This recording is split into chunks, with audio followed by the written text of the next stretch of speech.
deja de querer. Y no se sabe por qué se deja de querer. Es como abrir la mano y encontrarla vacía. Y no saber de pronto qué cosa se nos fue. Se deja de querer. Y es como un río cuya corriente fresca ya no calma la sed. Como andar en otoño sobre las hojas secas y pisar la hoja verde que no debió caer. Se deja de querer. Y es como el ciego que aún dice adiós llorando después que pasó el tren. O como quien despierta recordando un camino, pero ya solo sabe que regresó por él. Se deja de querer.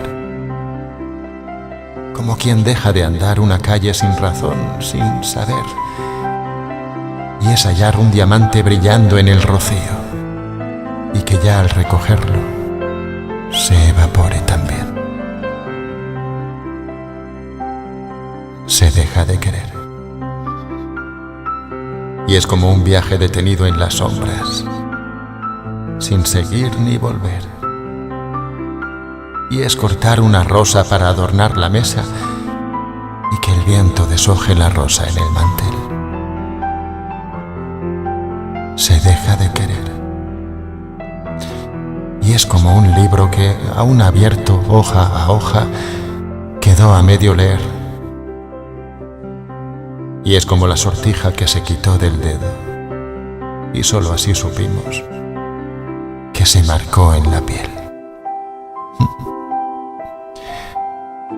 Se deja de querer. Y no se sabe por qué. Se deja de querer.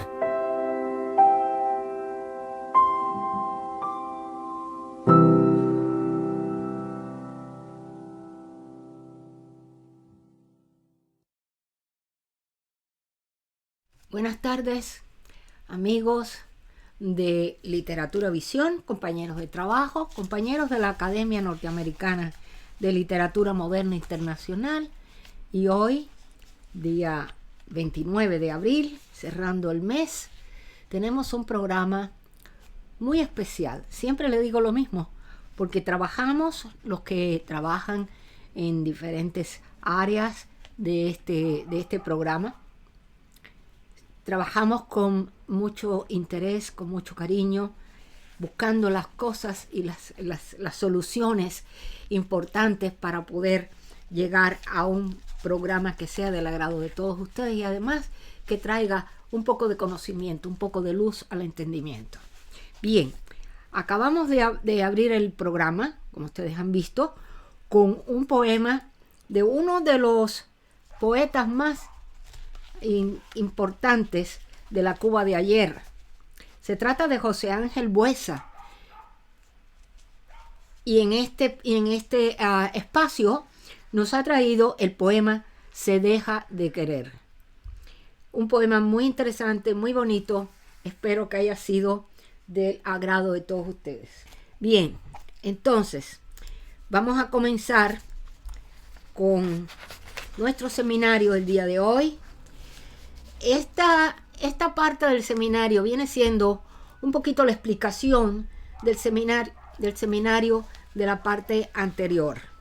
Comenzamos con el seminario sobre las artes liberales. Cuando hablamos de las artes liberales y dimos una explicación más o menos de qué se trataba, estamos enfocándola en este seminario de un aspecto un poquito diferente. ¿Por qué se llaman artes liberales? Explicamos qué eran las artes, cuáles eran las artes liberales. En este momento y en este seminario vamos a explicar por qué se llamó así. Era la expresión de un concepto medieval, por supuesto. Seguimos desde el mismo punto. Heredado de la antigüedad clásica, que hace referencia a las artes, las disciplinas académicas, oficios o profesiones. Ya eso lo vimos el programa anterior, que cultivadas por personas libres, por oposición a las artes serviles. Se llamaban así a los oficios viles y mecánicos, propias de los siervos y esclavos. Ese era el caso que se dividían estas artes en aquellos que hacían trabajos manuales, trabajos de agricultura, que empleaban las manos trabajando en aquellas obras de construcción y toda esta serie de cosas que se consideraban trabajos serviles de los sirvientes.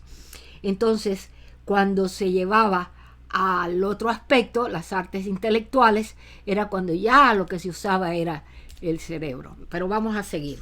Durante la antigüedad clásica se denominaron artes vulgares a las producidas mediante procedimientos manuales, frente a las que eran producto del pensamiento, las artes liberales, como acabamos de mencionar. En la Edad Media, las artes vulgares fueron conocidas como artes mecánicas. En época medieval continuó la división del arte entre artes liberales y vulgares, pero estas últimas pasaron a llamarse mecánicas. En el siglo XII, Rodulfo de Campolungo intentó hacer una clasificación de las artes mecánicas, reduciéndolas a 7, igual número que las liberales. Así que ya dividió estos conceptos cada una en diferentes formas, en función de su utilidad para cara a la sociedad. La dividió en artes victuaria, para alimentar a la gente; lenificaria, para vestirles; arquitectura, para procurarles una casa; sufragatoria, para darles medios de transporte; medicinaria, que eran las que curaban o las que tenían el aspecto de sanación; la negociatoria, que era para el comercio; y la militaria, para defenderse. Las 7 artes liberales son la herencia de los filósofos griegos que encaminaban a la excelencia moral y al desarrollo de un gran intelecto. Se plantean como los pilares fundamentales de la educación de todo hombre. Lo que para Aristóteles era una idea, para los romanos fue su pilar de educación. Durante la Edad Media, las artes liberales sufrieron cierta opresión por la Iglesia, puesto que ésta contrariaba la adquisición del intelecto por cualquier persona que tomara en cuenta a estas. La gramática, la dialéctica, la retórica, la aritmética, la geometría, la música y la astronomía fueron consideradas como las artes. ¿Por qué? Porque liberaban al individuo de las artes serviles. Es lo que consideramos en el día de hoy, que mientras más estudias, más liberas tu vida de las dificultades. El estudio engrandece a la persona y los libera de estos trabajos más miserables, que son trabajos de construcción, más o menos. Ya hemos explicado esto. Estas artes se diferencian de las primeras por ser oficios o disciplinas realizadas manualmente por sirvientes, todos con fines artísticos. Son ellas la arquitectura, la escritura, la pintura y la artesanía. Las artes son un fenómeno social, un medio de comunicación, una necesidad del ser humano de expresarse y comunicarse mediante formas, colores, sonidos y movimientos. El arte es un producto o acto creativo. Los griegos antiguos dividían las artes en artes superiores y artes menores. Las artes superiores eran aquellas que permitían gozar las obras por medio de los sentidos superiores, o sea, la vista y el oído, con los que no hace falta entrar en contacto físico con el objeto de observar. Las bellas artes eran 6, entre ellas la arquitectura, la escritura, la pintura, la música, la declamación y la danza. La declamación incluye, además, la poesía, y con la música se incluye, ya estas dos se combinan para crear y dar vida a lo que es el teatro, actualmente parte de la literatura. Esa es la razón por la que el cine se considera en actualidad el séptimo arte. Debido a la opinión negativa que algunos padres de la Iglesia manifestaron en relación con la cultura antigua, el cristianismo alto medieval no consideraba prioritaria la enseñanza de las artes liberales. Inicialmente en las escuelas monásticas y episcopales se enseñaban los rudimentos imprescindibles para entender la Biblia y el canto, dejando de un lado las sutilezas de la gramática y de la oratoria.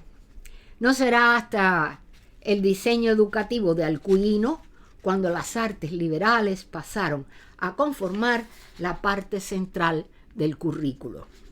Sin embargo, en la época actual, el arte ha sido un vehículo poderoso para la comunicación y la expresión humana. A lo largo de la historia, desde la pintura y la escultura hasta el teatro y la música, el arte no solo refleja la realidad, sino que también tiene la capacidad de conectar a las personas en niveles más profundos. En el ámbito educativo, el potencial del arte va más allá de las habilidades y presenta como una herramienta fundamental para el desarrollo de habilidades sociales, incluidas aquellas que fomentan la empatía. En un mundo cada vez más polarizado, potenciar la empatía en los estudiantes se torna esencial para crear comunidades más unidas y compartidas. También el arte puede ser un catalizador para cultivar la empatía entre estudiantes, abordando diversas formas artísticas y sus impactos cognitivos y emocionales. Al examinar los diferentes métodos y enfoques en los que se puede implementar el arte en entornos educativos, se evidenciaría su relevancia en el desarrollo de habilidades interpersonales, fomentando así un entorno de aprendizaje más solidario. Pero veamos cómo es el arte como medio de expresión emocional. Una de las facetas más interesantes del arte es su capacidad para servir como medio de expresión emocional. El arte permite a los individuos canalizar sus sentimientos, experiencias y pensamientos de manera que las palabras a menudo no pueden lograrlo. Este proceso de creación artística puede ser especialmente útil para estudiantes que debido a diversas razones puedan sentirse inseguros al expresar sus emociones verbalmente. Cuando los estudiantes participan en actividades artísticas, tienen la oportunidad de explorar su mundo interior y a su vez comprender el de los demás. Haciendo uso de este aspecto podemos observar que uno de los más importantes que experimentamos en la actualidad es el aumento al odio y la intolerancia entre los diferentes grupos por diferentes motivos. En este estudio que estamos haciendo, vamos a mencionar algunos más frecuentes que otros. Por ejemplo, la discriminación por motivos religiosos puede llevar a un aumento al odio y la intolerancia hacia aquellos que pertenecen a diferentes credos. Esta intolerancia puede ser sutil, como evitar socializar con alguien de otra religión, o puede ser más extrema, como la violencia y el acoso verbal y físico. Este aumento del odio y la intolerancia también puede afectar la percepción de los demás hacia una religión en particular, lo que puede llevar a un aumento del estereotipo y la discriminación. La discriminación por motivos religiosos es un problema global y las consecuencias son muy graves. Puede llevar a una sociedad polarizada y extremista y puede fomentar el odio y la intolerancia hacia aquellos que son diferentes. Al evitar estos aspectos, estaremos fomentando valores fundamentales en cualquier comunidad educativa. Es importante que los estudiantes sientan un ambiente seguro y acogedor en el que puedan aprender y desarrollarse sin sentirse discriminados por motivos de género, de raza, de orientación sexual, de religión o cualquier otra característica personal. En un mundo globalizado, las escuelas se encuentran cada vez más enriquecidas por la diversidad cultural. La presencia de estudiantes con diversos orígenes étnicos, lingüísticos y culturales ofrece una oportunidad única para fomentar la comprensión intercultural al respecto. Sin embargo, también plantea desafíos, ya que los educadores deben abordar las diferencias culturales de manera efectiva para garantizar un ambiente de aprendizaje entre los educadores que puedan promover la conciencia cultural, organizando. Esto es muy importante, porque esto lo hemos visto aquí en nuestra academia en varias ocasiones y lo vamos a ver en el programa del día de hoy. Organizando actividades artísticas que celebren y destaquen las diversas tradiciones, costumbres y expresiones artísticas de las diferentes culturas representadas en la escuela. Otra de las estrategias más destacadas es la revalorización de los saberes de sabios y sabias de las comunidades originarias. Estos conocimientos se integran en los materiales educativos a través de cuentos, leyendas y tradiciones, promoviendo una conexión entre los estudiantes y su comunidad. Impulsar el arte y la cultura. El arte y la cultura en la educación son herramientas poderosas para promover la paz y evitar la discriminación. Impulsar y apoyar iniciativas culturales que promuevan estos valores, sabiendo que desde los movimientos artísticos que han desafiado las normas establecidas hasta las obras que han denunciado la violencia y la discriminación, el arte ha sido una herramienta poderosa para promover el cambio social y político. Otros aspectos importantes al incluir las artes en la educación son, por ejemplo, número 1, ayuda a conocer la historia del mundo. Esto es importante porque cuando hacemos un cuento dentro de un aula y hablamos, por ejemplo, de la cultura del Perú, pues vamos sabiendo algo muy diferente a cuando hablamos de la cultura de Argentina o de la cultura de España, etcétera, etcétera. Así es como se va desarrollando la cultura entre los diferentes aspectos de la educación. Entonces, recordar los sucesos históricos que han influido en la humanidad. Pero una buena forma de hacerlo es a través de ciertas obras de pintura, de autores famosos, etc. Este es otro punto, otorga un lenguaje universal. ¿Por qué? Las ciudades más importantes del mundo son reconocidas por su arquitectura u obras maestras que les otorgan un estilo y una personalidad única. Por ejemplo, la Opera House de Sydney. Ya sabemos, cuando vemos una foto, una pintura sobre esto, ya sabemos de quién se trata. La Torre de Eiffel, sabemos que está en París, conocemos que es París. Entonces el Big Ben de Londres, la Estatua de la Libertad de los Estados Unidos, el Coliseo de Roma, el Panteón de Atenas, el Cristo Redentor de Río de Janeiro. Son íconos que determinan la personalidad del país al que nos estamos refiriendo.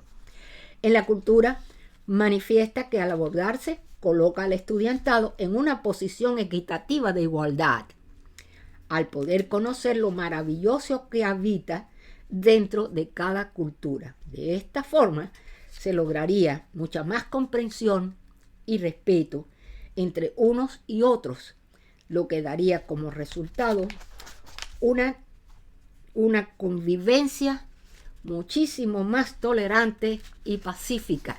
Y eso es lo que estamos tratando de presentar en este seminario. Muchísimas gracias, espero que les haya gustado y seguimos con el programa del día de hoy.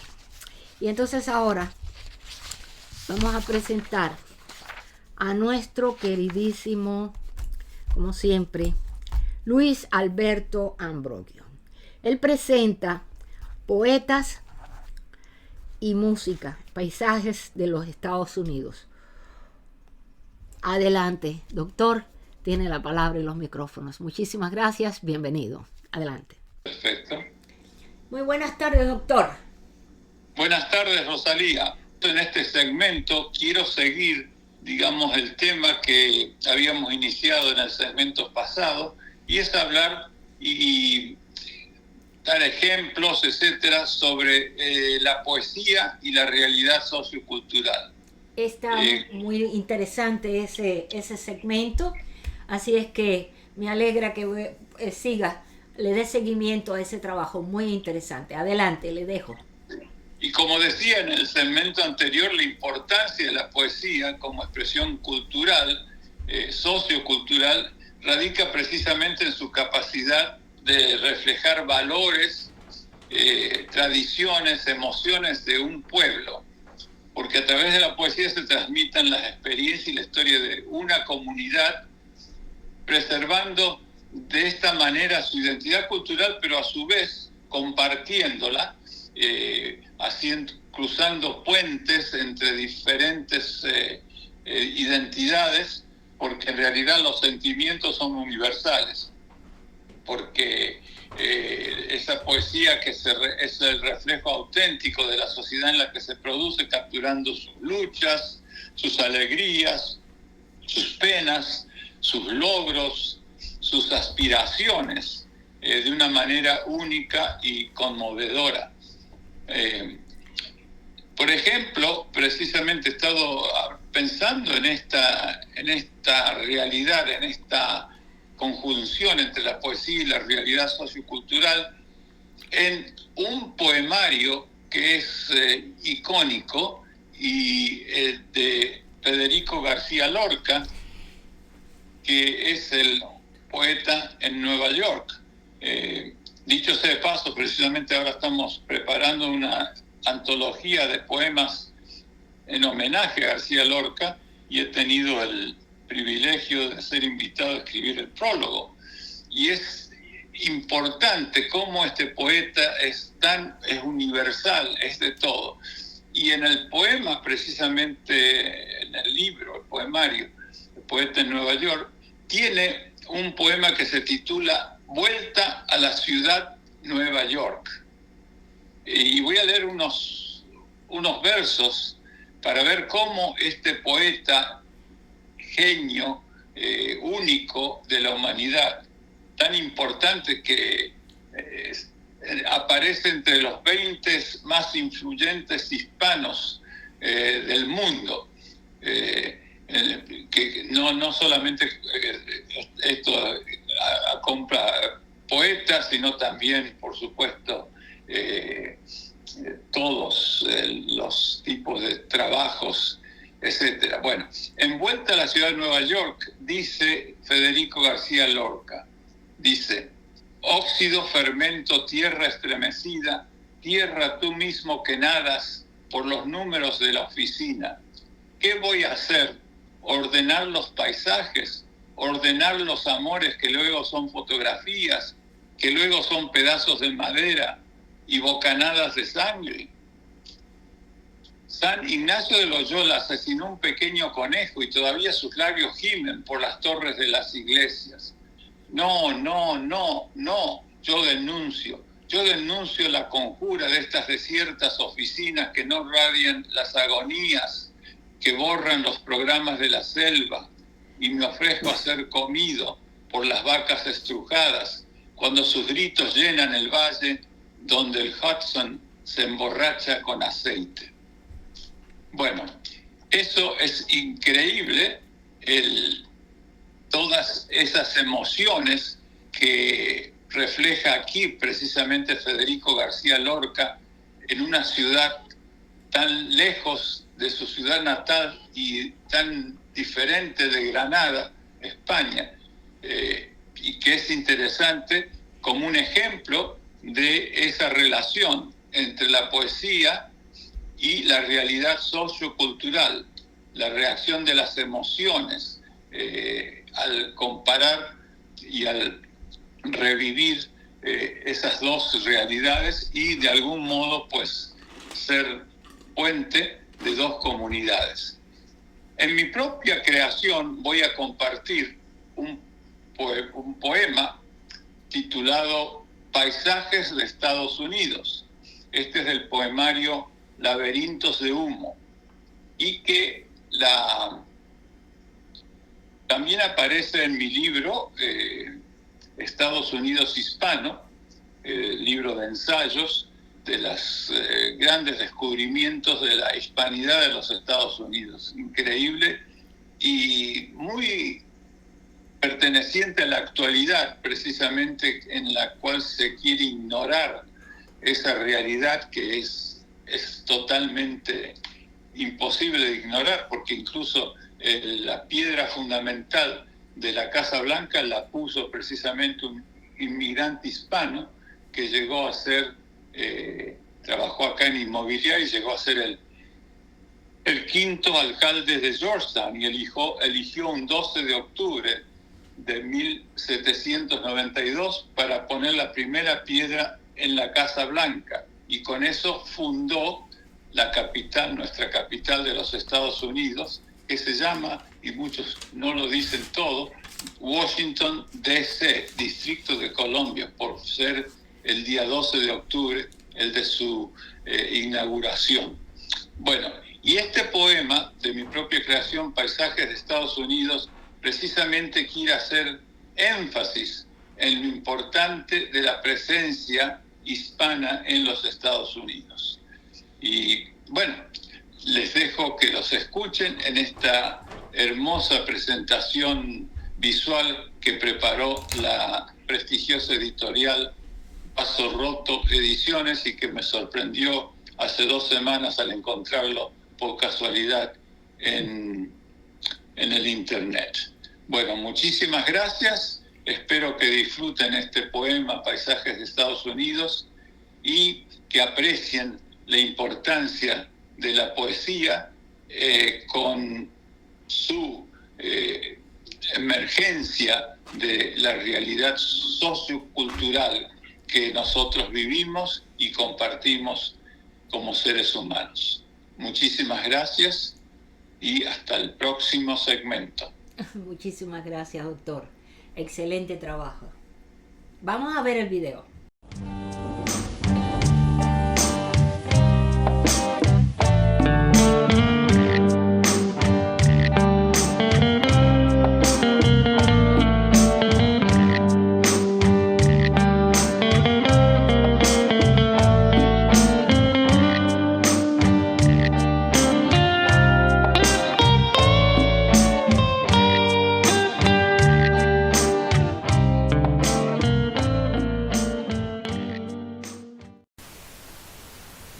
Si cada ladrillo hablara, si cada puente hablara, si hablaran los parques, las plantas, las flores, si cada trozo de pavimento hablara, hablarían en español. Si las torres, los techos, los aires acondicionados hablaran, si hablaran las iglesias, los aeropuertos, las fábricas, si cada surco de este país hablara, hablarían en español. Si los sudores florecieran con un nombre, no se llamarían Piedras o Smith, sino González, García, Sánchez, José, Rodríguez o Peña. Pero no pueden hablar. Son manos, obras, cicatrices que por ahora callan, o quizás ya no.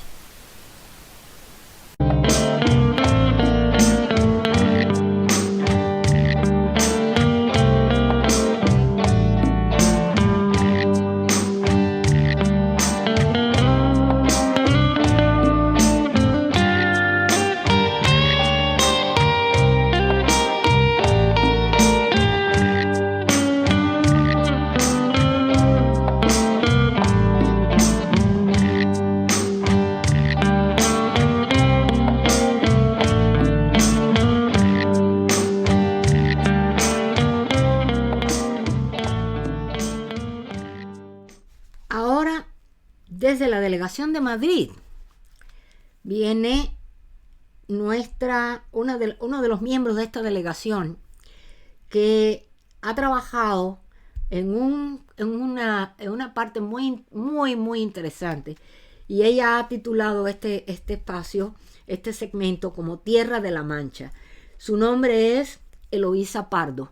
Le damos la bienvenida a Eloísa y esperamos que se sienta a gusto con el programa, que todo esté muy bien y que a nuestros compañeros que están viendo este programa les guste mucho, como me ha gustado a mí. Adelante, Eloísa. Buenas tardes, amigos. Soy Eloísa Pardo Castro, escritora. Vivo en Leganés, una ciudad al sur de Madrid. Quiero agradecerles, en primer lugar, el honor de pertenecer a la Academia Norteamericana de Literatura Moderna Internacional como miembro de número para la delegación de Madrid, Reino de España. Nací en Tomelloso, un pueblo de Ciudad Real, en la región de Castilla-La Mancha, pero he vivido siempre en Madrid. Ahora, como he dicho, en la ciudad de Leganés. Soy monitora voluntaria por la Universidad Popular de esta ciudad, dando clases de cultura general a grupos de personas que no tuvieron la posibilidad de estudiar en su día y ahora se están quitando la espinita. Es una labor preciosa y muy gratificante y llevo en este proyecto hermoso más de 20 años. También dirijo 2 talleres de escritura creativa y ludolingüística y un recital poético mensual el último viernes de mes que lleva por su 64º encuentro. He publicado 11 poemarios, 2 novelas y 2 libros de relatos, aparte de varias publicaciones colectivas. En estos momentos estoy escribiendo una novela histórica y volcada también en la publicación de poemas para niños. Un público atento y elegante y en el que me siento muy cómoda. Me gusta cuando un niño se va con un poemario bajo el brazo y quiero pensar que será un futuro poeta o por lo menos un buen lector de poesía. Presento cada año a los escritores que acuden aquí a Leganés con motivo del Libro Fórum y he tenido el placer de presentar autores de la talla de Julio Llamazares, Juan José Millás, Soledad Puertolas, Almudena Grandes, Rosa Montero o Luis Landero, entre otros. He sido jurado en diferentes certámenes de poesía y prologado diversos libros de poemas. Soy una enamorada de la pintura, de la música, del cine y de pasear con mi perro por diferentes paisajes. Me gusta conocer lugares nuevos y la diversidad que tenemos en España y en el mundo entero. Pero sí quería hablaros un poco de la idiosincrasia de mi tierra manchega, en concreto de 2 de los pueblos en los que estoy más vinculada. Tomelloso, que como ya he dicho fue mi lugar de nacimiento, es un pueblo de una gran extensión. Actualmente cuenta con más de 36.000 habitantes y es famoso por su cultura y por su producción vinícola. La Atenas de la Mancha le llaman. Su gente ha sido siempre tremendamente trabajadora, convirtiendo una humilde aldea en una ciudad bastante importante. En el siglo XIX comenzaron a construirse unas cuevas en cada casa y hoy en día puede verse al recorrer sus calles, en las aceras, más de 4.000 rejillas de respiración, llamadas lumbreras, que abren paso a las cuevas excavadas por las propias manos de los hombres de antaño, acompañados por sus mujeres, que eran las que se ocupaban de desalojar toda la arena que iban sacando. Por ello se les conocía con el nombre de terreras, y fueron, como curiosidad, las primeras mujeres en aquella época que utilizaron pantalones, debido a la labor que realizaban. En dichas cuevas se almacenaba el vino en unas enormes tinajas de barro, con lo que cada familia tenía su modo de subsistencia. Es una ciudad que amerita una visita por su gastronomía, por su famoso y premiado carnaval, su impresionante feria y por su cooperativa, la Virgen de las Viñas, que es la más grande de Europa y quizás del mundo, exportando más de 800.000 litros de vino al día. Esta gigantesca cooperativa comenzó por el sueño de apenas una docena de agricultores en el año 61 y que medio siglo después sea la más grande del mundo, da fe de la laboriosidad y el empeño de sus gentes. Villanueva de los Infantes es la otra ciudad manchega a la que le tengo especial cariño. Cervantes la cita en 5 ocasiones en el Quijote, y en el año 2005, con motivo del 4º centenario de la publicación de la primera parte del Quijote, un equipo científico de la Universidad Complutense de Madrid, integrado por 10 expertos en geografía, historia, filología, sociología, matemáticas y ciencias de la información, publicaron un estudio con un sistema de distancias-tiempo, postulando a Villanueva de los Infantes como el lugar de la Mancha escogido por Cervantes como patria chica de Don Quijote y Sancho. En esta bella ciudad manchega tengo la suerte de tener un pequeño refugio donde acudo a veces a escribir.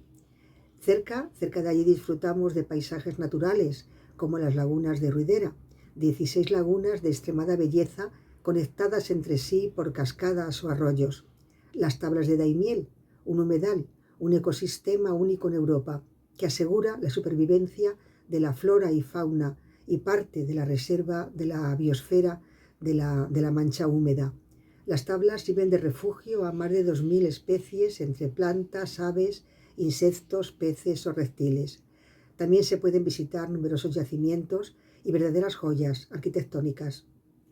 En Villanueva de los Infantes se encuentra la celda donde escribió Quevedo sus últimos poemas y está enterrado en la imponente iglesia de San Andrés, donde hoy el día es posible contemplar su tumba. La belleza de su plaza mayor es impresionante, construida durante el siglo XV de estilo neoclásico, con sus soportales y sus amplias balaustradas de madera. Está declarada conjunto histórico artístico. Paseando por sus calles, amén de sus casas señoriales, pueden contemplarse más de 250 escudos heráldicos en piedra que cuentan toda su historia.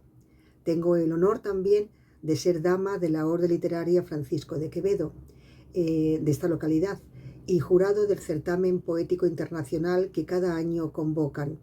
La entrega de premios tiene lugar en los claustros del convento de Santo Domingo, en el edificio mismo donde está la celda de Quevedo, con ceremonial, uso y costumbres del siglo XVII. Suele realizarse el último sábado del mes de agosto y es un acto digno de verse, es un viaje al pasado. A la memoria de Jaime Gil de Viedma, poeta y amigo. Ingenua quimera. Soy consciente de que solo vivimos los días disfrutados. Los otros se perdieron por estériles. Por eso me sigo llevando la vida por delante. Y todo eso que llamamos tiempo quizás solo sea pretérito imperfecto. Por lo que algún sabio dijo, el espacio que transcurre pensando en el futuro. Por eso siempre viajo un paso por detrás de los espejos, como un dragón milenario buscando eternamente poema y milagro. Me engaño y desdeño envejecer de alma, porque no existe más que este momento, aún sabiendo que la vida y la muerte van, como dijo el poeta, muy en serio. Retengo al amor, a la belleza y al tiempo. Creo las dimensiones de mi propio teatro, con el argumento de una coloquinesis quimérica, o eso ingenuamente creo.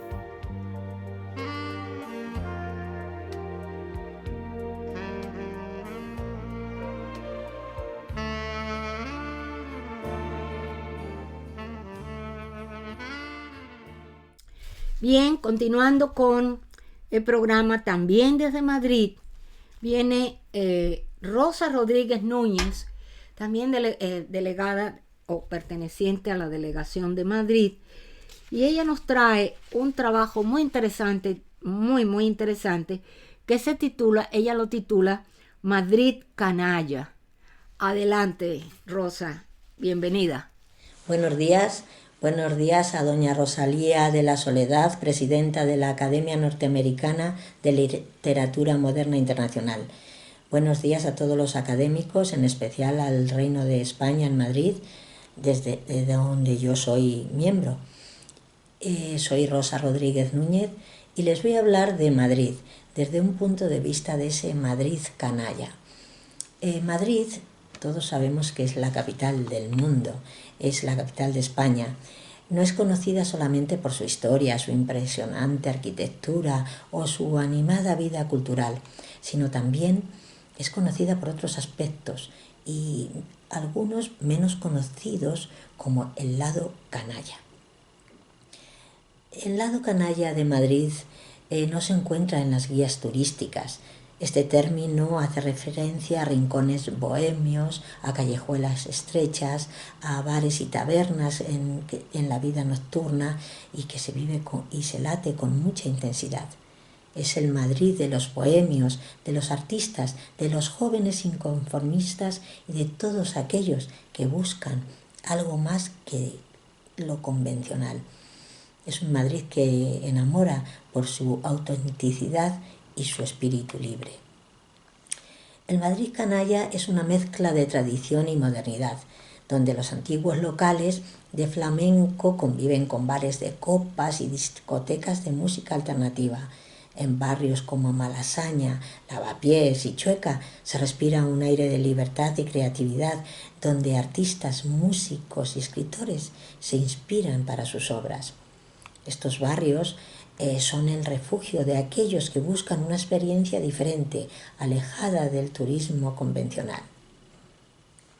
Malasaña, por ejemplo, con sus calles llenas de murales y grafitis, cuentan historias y protestas de una juventud inconformista. Bares de toda la vida se mezclan con cafeterías modernas y tiendas vintage, creando una atmósfera única y ecléctica. Lavapiés y su crisol de culturas, Lavapiés donde la diversidad se celebra y se vive en cada esquina. Chueca, ejemplo del Madrid canalla, con su ambiente festivo y abierto, especialmente en las fiestas de su orgullo, uno de los eventos más importantes y multitudinarios de España. En Madrid se oye lo canalla y sus locales nocturnos. Estos lugares son el alma de la noche madrileña, donde se puede disfrutar de un ambiente desenfadado y acogedor. El flamenco, otra expresión enraizada en su historia, y aunque su origen sea árabe y andaluz, en Madrid se ha convertido en uno de los principales fenómenos y es un arte por excelencia en esta ciudad. El flamenco no es solamente una manifestación musical aquí, sino una parte íntegra de la identidad cultural de Madrid. Forma parte de ese Madrid nocturno tan atractivo para todos. En definitiva, Madrid canalla es ese lado menos conocido pero fascinante de la ciudad, que ofrece una experiencia auténtica y llena de vida. Yo he compuesto un poema a ese Madrid que tanto me gusta. Madrid es escalera de ligeros peldaños, corre agua por calles canallas en la villa de candelas y alegría y se cubre de asfalto, de calcos, chotis y de flecos de mantones de Manila al ritmo del barquillo y la verbena.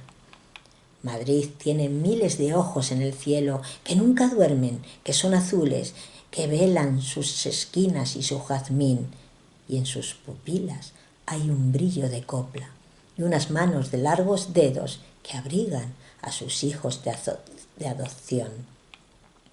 Madrid es una flor, un viejo castaño, establero de juego y encaje de estrellas.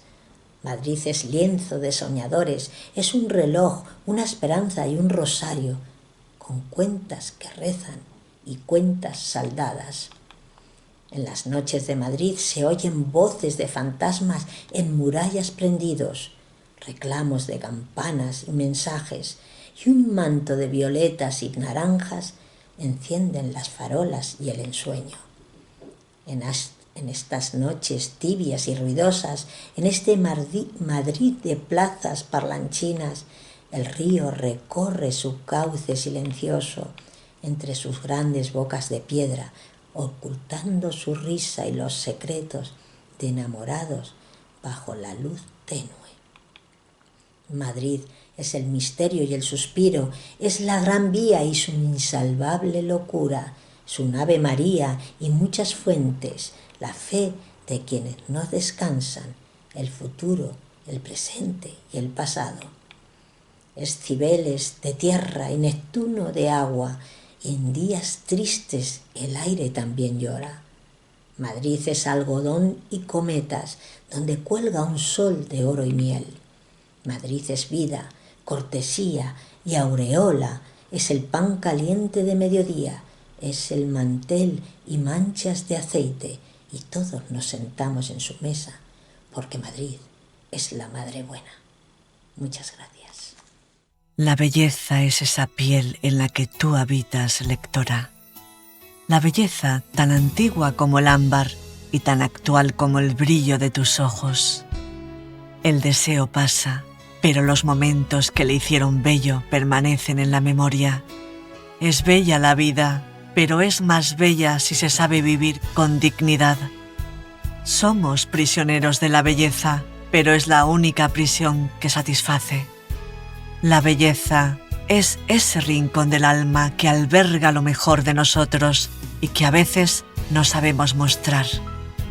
La belleza no es un capricho de la naturaleza, es el resultado de un instante de magia. Era tan bello lo que teníamos, que continuar hubiese sido demasiado egoísta. Cuenta una leyenda que alguien quiso concentrar toda la belleza en sí mismo. No sabía que la belleza es tan plural como estrellas hay en el firmamento. La belleza es una mujer de rojo caracoleando sus brazos al viento de una danza de luna. La belleza está en coincidir en el tiempo dos almas destinadas a entenderse siempre, aunque este siempre sea finito. La belleza es aquel poema con el que suspiras las noches de verano y las otras. La belleza es esa melodía que te hace sentir que todo es posible. La belleza es una flor abriéndose a una nueva mañana si hay unos ojos para contemplarla. Que tú sonrías es bello, que tu sonrisa sea para mí bellísimo. Nada más bello que contemplar un amanecer, pero no olvides que antes ha tenido que haber un ocaso. Las manos del poeta, de la poeta, no son bellas porque escriben, son bellas por lo que cuentan. La belleza es el momento mágico del sabor de un beso. Si hay algo bello en este mundo, es una voz que haga bailar a las estrellas. La belleza está escondida en tu mirada, déjame descubrirla y sabré cómo es el cielo. La belleza, un día creí haberla perdido, pero el vuelo de tu falda me despertó. La belleza es tan frágil que casi siempre el paso del tiempo la finiquita. Sin embargo, permanece en el recuerdo eternamente. La belleza es el paisaje en el que tú habitas. La belleza es sabernos libres y ser conscientes de que debemos defender esa libertad frente a los intolerantes, a los que aseguran que nos la quitan por nuestro bien y frente a nosotros mismos. La belleza es este gesto tuyo cuando me miras y esperas a que te descubra.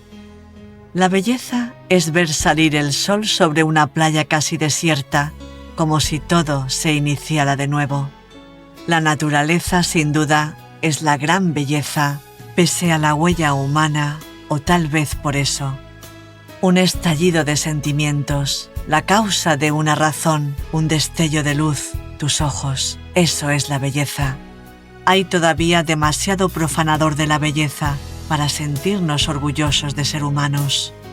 La belleza está en el viaje a Ítaca, en el trayecto, en el arribo y en las estelas que dejamos.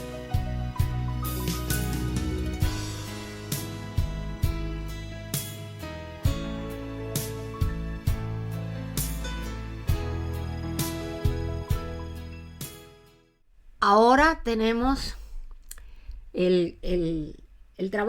uno de los trabajos más interesantes que presenta este programa de Literatura Visión, que se titula Aprendiendo Nuestro Idioma, y lo trae el doctor y profesor Hugo Ruiz, quien nos va a enseñar un poquito sobre lo que es la C y cómo se usa la C. A veces confundimos la C con la S, con la Z cuando estamos escribiendo y necesitamos tener un concepto exacto por qué se usa la C, cuándo se usa y por qué no se usa. Adelante, doctor. Tiene la palabra.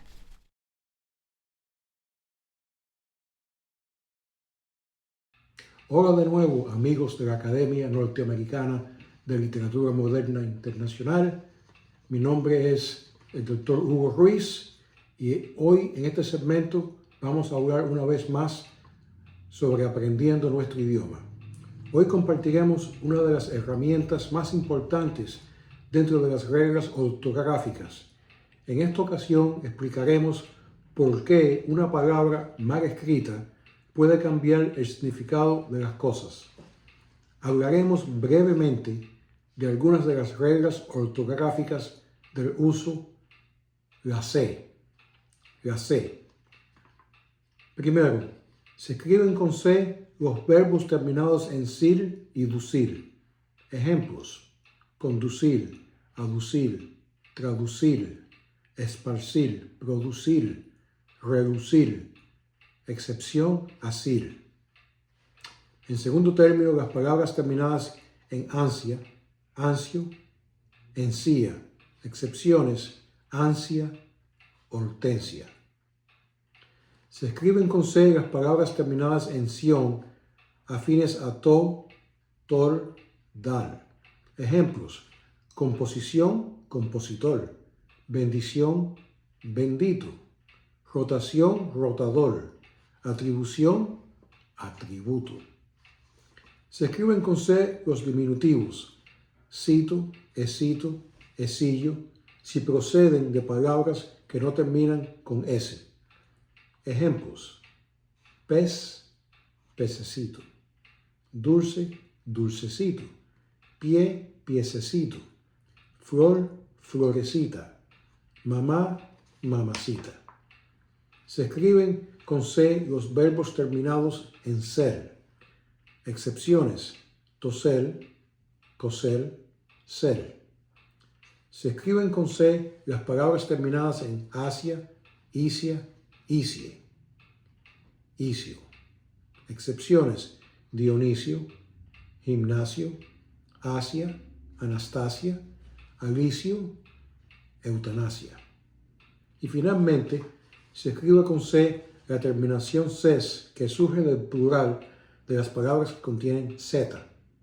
Ejemplos: maíz, maíces, raíz, raíces, pez, peces, rapaz, rapaces, atroz, atroces. Muchas gracias por su atención. Bueno, muy interesante esta cápsula del doctor Ruiz. Bien, ahora continuamos el programa y vamos a presentar el video de Alba Learning para saber cómo funcionan los audiolibros y qué es lo que nos trae. Adelante, corre video. Buenos días a todos, estimados amigos de Literatura Visión. Quiero aprovechar la oportunidad que me brindan para invitarles a visitar nuestra biblioteca, en la que encontrarán libros y audiolibros de las más variadas temáticas y autores de todas las épocas y nacionalidades. Les ofrecemos poesía, ensayo, cuentos, novelas. Todo lo que pensamos puede gustar a nuestros lectores y atraerlos para hacerles amar la lectura. Ese es nuestro único objetivo, el promover el amor por los libros y el respeto por los autores, muchos de los cuales casi han pasado al olvido, y son precisamente esos los que nosotros queremos rescatar para que los miles de lectores que nos visitan a diario puedan disfrutar de la belleza de sus obras. Cervantes, con su Don Quijote de la Mancha y las novelas ejemplares, Jorge Isaacs, con su novela María, Gustavo Adolfo Bécquer, con las rimas y leyendas, Santa Teresa de Jesús y cientos de autores más le esperan en nuestra página. Muchas gracias. Saludos y mis respetos desde España.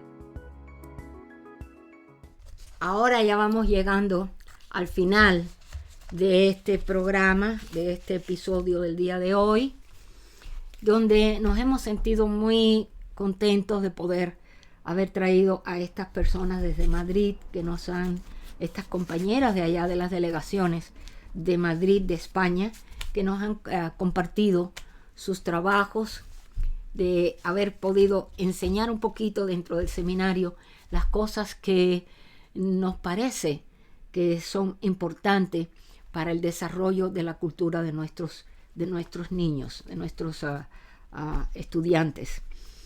Ahora traemos los estelares de Literatura Visión. Yo quisiera hacer una pequeña diferencia a lo que vemos siempre, porque este ha sido un caso muy interesante en el que vamos a presentar a algo superior. Yo digo superior porque de verdad ustedes van a ver, van a juzgar y nos van a dar la opinión al final. En los estelares de Literatura Visión, hoy queremos presentar una anécdota. Me atrevo a introducir este aspecto del programa o del segmento, porque hay una nota aclaratoria, hay un aspecto interesante que tenemos que comentarlo por muchas razones, y entre ellas es que hace unos días sucede que nuestra querida María del Carmen Aranda, que ella es vicepresidente de nuestro capítulo Reino de España y además es coordinadora nacional de la organización, pues en este país ella fue invitada a asistir a un concurso de poesía. Fíjate lo que estábamos hablando hace poco dentro del seminario. Hablábamos de lo que sucedió, lo que sucede cuando estas cosas ocurren. Pues bueno, María del Carmen fue invitada a asistir al concurso de poesía que se llevaría a cabo entre los niños de una escuela de Alcalá de Henares, allá en España. Ella estaba invitada como jurado, que iba a determinar cuál sería la poesía, cuál sería el niño ganador. Ahí empieza la cosa. Pues en la actualidad, en estas instalaciones, se encuentra el Colegio San Ignacio de Loyola. Y aquí viene la parte bien importante, interesante. Y es en este plantel donde los alumnos presentaron sus trabajos de poesía, conmemorando así el Día del Libro. También como esta celebración que se llevaba el día 23 de abril, y así fue como sucedió el pasado día 23 de abril, y que se conmemora en cada año el día 23 de abril, pues se conmemora el Día del Libro. Y precisamente por ese motivo pues se hace el concurso. Gran sorpresa se llevaría María del Carmen cuando supo que esta no era una escuela común, sino que ella se había albergado, en esta escuela, se había albergado como estudiante a uno de los íconos más grandes de la Iglesia Católica, precisamente acabado de fallecer 2 días antes. Se trata del Padre Francisco. El Papa Francisco, cuyo pontificado estuvo marcado por una serie de eventos históricos que redefinieron el papel de la Iglesia Católica en el mundo moderno, desde su elección en marzo de 2013 y hasta su muerte ocurrida el pasado lunes 21, impulsó un enfoque pastoral centrado en la misericordia, la inclusión y el diálogo con los desafíos más apremiantes de la sociedad. Este recorrido por los hitos más destacados de su pontificado muestra cómo Francisco transformó la Iglesia, la acercó a las periferias existenciales y enfrentó con determinación los desafíos históricos. Su estilo cercano y su compromiso con los marginados impactaron tanto entre los fieles católicos como en la esfera global. Pero ¿cómo estaba relacionado el Papa Francisco con este colegio? Pues aquí es donde viene la cosa. ¿Quién fue el Papa en su juventud? Deseo explicar que estas notas las hemos tomadas del periódico El Español de Madrid, que fueron publicadas el día 22 de abril, o sea, al día siguiente del fallecimiento del Papa. Y quisiéramos también, además de incluirnos en este trabajo de los estelares de Literatura Visión correspondiente al trabajo de María del Carmen, expresar, aprovechando la oportunidad, lo que la Academia también siente y prefiere presentar, aprovechando esta ocasión para tratar el tema del Papa Francisco. Entonces vamos a decir aquello que aparece en el diario. Dice así: siendo muy joven aún, estuvo viviendo en la localidad madrileña, donde su etapa de formación religiosa estuvo entre los años 1970 y 71. De hecho, su estancia en la región madrileña no fue solo cosa de un viaje. Fue en un municipio de Madrid donde fue su residencia durante 9 meses durante su juventud. Parte de su formación religiosa mucho antes de que incluso ni siquiera se imaginase que en el 2013 sería nombrado Papa. Alcalá de Henares acogió al que por entonces todavía se llamaba Jorge Mario Bergoglio, su nombre de nacimiento en los años 70, concretamente desde septiembre de 1970 hasta abril de 1971, a la edad de 34 años. Se trataba de uno de los 14 sacerdotes que llevaron a cabo en este año la tercera población de su noviciado, es decir, la etapa final y última prueba religiosa que los jesuitas deben hacer para entrar en la compañía de Jesús, pocos años después de su ordenación sacerdotal. Es una etapa consistente en un periodo de varios meses dedicados a un reciclaje a fondo a nivel espiritual y de conocimiento más profundo de la compañía de Jesús, junto con alguna actividad de apostolado. Finalmente, María del Carmen nos ha presentado un trabajo muy interesante del cual nos ha sorprendido con algunas fotos y videos que hoy Literatura Visión pone en estos estelares por varios motivos. Primero, la Academia Norteamericana de Literatura Moderna Internacional se une a la pena mundial que hoy sufre la Congregación Mundial de la Iglesia Católica por el fallecimiento de su líder supremo. La muerte del Papa Francisco deja un luto mundial en los corazones de todos los católicos. Segundo, los objetivos de la Academia contemplan uno de los roles más significativos, que es el estudio de la poesía entre el alumnado a partir de los grados elementales de las escuelas. Y en este caso, este concurso cumple estos objetivos para el desarrollo de la educación y sus principios fundamentales para las generaciones futuras. Por lo que agradecemos el material informativo que nuestra querida María del Carmen nos enviara como partícipe de este acto tan hermoso tomado a su juicio, del cual nos honra presentar en este programa. Por esto y por más, extendemos nuestro saludo al alumnado participante de este concurso y les felicitamos por seguir por el camino del arte de la poesía, la cual es una forma de expresión creativa y un diálogo cultural a través de la palabra que refleja la identidad, la historia y los valores de los pueblos. Muchísimas gracias, María del Carmen, por este maravilloso envío de material. Gracias por haber compartido con nosotros. Corre video, vamos a verte trabajando. A todos, hoy es un día muy especial. Mi agradecimiento principalmente al Colegio San Ignacio de Loyola por este acto tan importante que se va a celebrar hoy. Hoy, como ya saben todos, es el Día Internacional del Libro y de los Derechos de Autor, el día 23 de abril. ¿Y saben por qué? ¿Sabéis por qué es tan importante este día?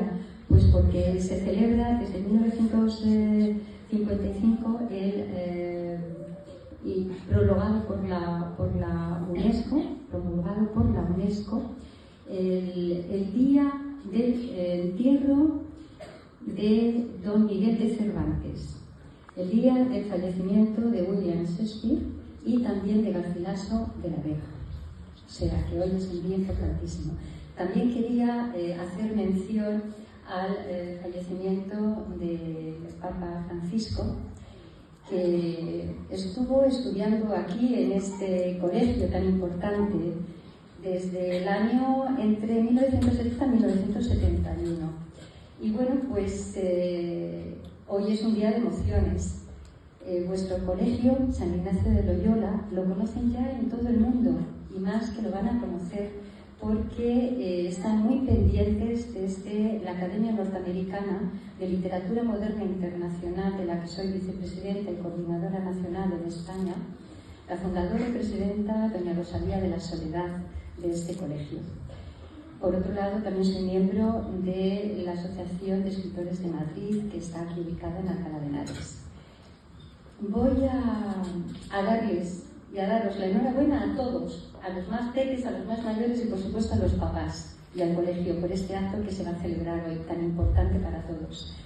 Y le voy a dedicar un pequeño poema a nuestro querido Papa, que ya se fue, que he llamado Una bandera blanca, y espero que os guste. Se me ahogan las palabras, palabras atropelladas de lamentos que, entre nudos de mariposa, asfixian mi garganta. Suspiros entre gritos llenos de silencio. Quiero gritar y grito, pero solo polvo de cinario recibe mis saciados ojos, envueltos de un sudor frío, ávidos de esperanza, legados del tiempo. Un mar en calma, una masa de agua salada me acaricia, me mece, me besa el alma, cicatriza mis cicatrices de mi ajado cuerpo. Una bandera blanca sin nombre, izada al puerto, arriba el viento. Una bandera blanca de paz y libertad. Mis lágrimas ya no lloran, mi cuerpo reposado mira al azul cielo. Muchísimas gracias para todos y por todas.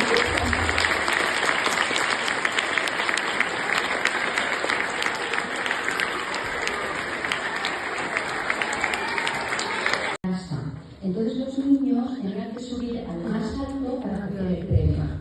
Bueno, pues se lo presenté a la profesora y me dijo, muy bien, Mari Carmen, pero tienes que resumir, pero claro, yo había hecho casi un libro. Volví a presentárselo, otra vez los olores, el pueblo, la vaquilla. Muy bien, Mari Carmen, pero tienes que resumir más. Bueno, pues así 3 o 4 veces. Yo ya estaba desesperada, yo ya lloraba, no sabía cómo resumirlo, yo no sé escribir. Y como no era capaz de resumir tanto, ya muy enfadada, escribí en una hoja en un folio en blanco. El niño sube al palo y baja. Fin. Entonces, esto le hizo mucha gracia a la profesora, pero es cierto que me marcó de una manera que cuando escribo lo hago breve, meto muy condensado, pero breve.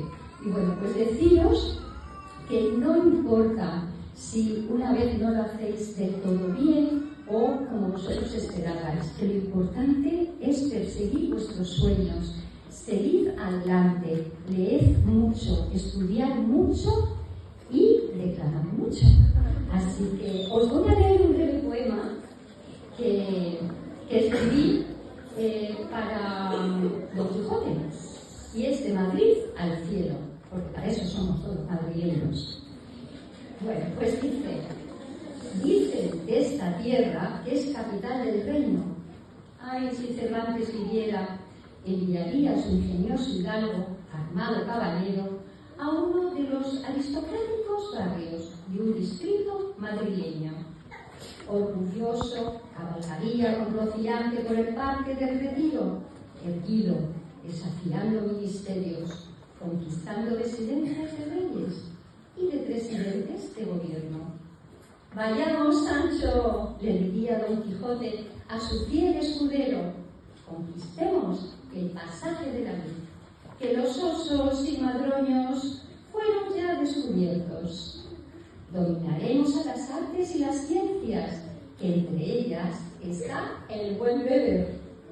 Vayamos, Sancho, digámosle al posadero que nos sirva una buena olla de ese cocidito madrileño y que sucumba el pueblo ante mi danza, como sucumbieron los molinos de viento, porque esta noche ambos, inspirados por la belleza de este hermoso pueblo, dormiremos bajo la luna clara de un Madrid que no tiene techo.